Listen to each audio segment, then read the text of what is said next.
The next one is Zora Piskačová, also in history, with The Unmaking of the Czech Nation, a study of vanishing Moravianness in the First Czechoslovak Republic, 1918 to 1928. Thank you very much.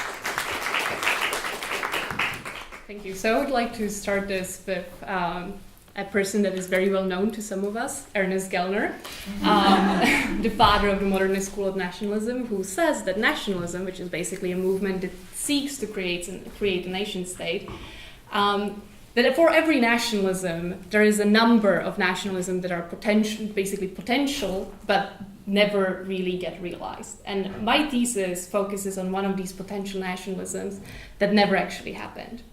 And so I focused on a region in the southeastern part of what is today Czech Republic. It's called Moravia.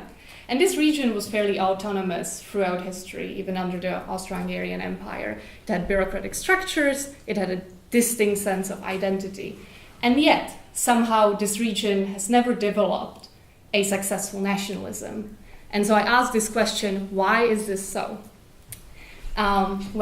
I started with a master narrative of the 19th century that sort of created the base for the Czech nation, giving it a shared history. And the interesting thing is that this book, Dějiny národů v Čechách a v Moravě by František Palacký, fused the historical narratives of Bohemia, so Czech Republic, or the Czechs, and Moravia, and created this coherent idea of Czechness that was composed of two distinct parts. Yet, even with the foundation of the Czechoslovak Republic in 1918, this Moravianness or Moravian identity was not necessarily equalized with the Czechness, as Bohemians, so people in the core of this Czech nationalism, did not really see Moravia as equal, seeing them as backwards and unindustrialized. And yet, even though they were definitely disadvantaged, Moravia and Moravians did not really rebel against this evil empire number two. Why was that? And so I looked at official state representations, and I looked at the ways in which Moravia was portrayed in connection to the nation, the Czech nation, I have to say, in press, Moravian press in particular, Lidové noviny, which was a morning daily at that time, published in Brno.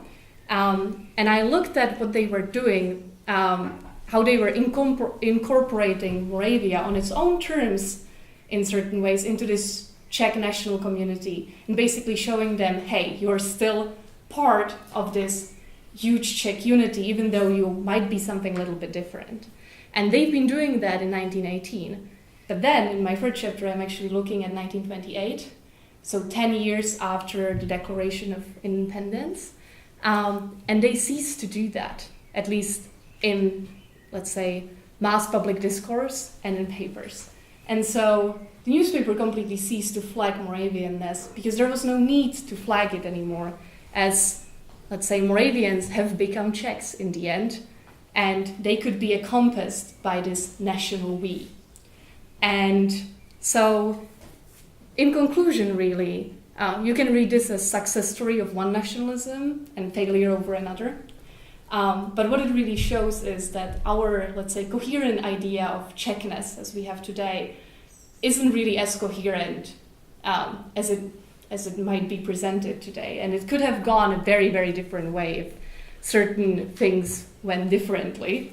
But what it also shows is that this theoretical framework that I'm using, developed by Ernest Gellner, it provides it with sort of concrete example of a failed nationalism that could have been but wasn't. And even though no one really writes home about something that didn't really happen, I think it's a very important thing to give these potential nationalisms a voice. Thank you very much.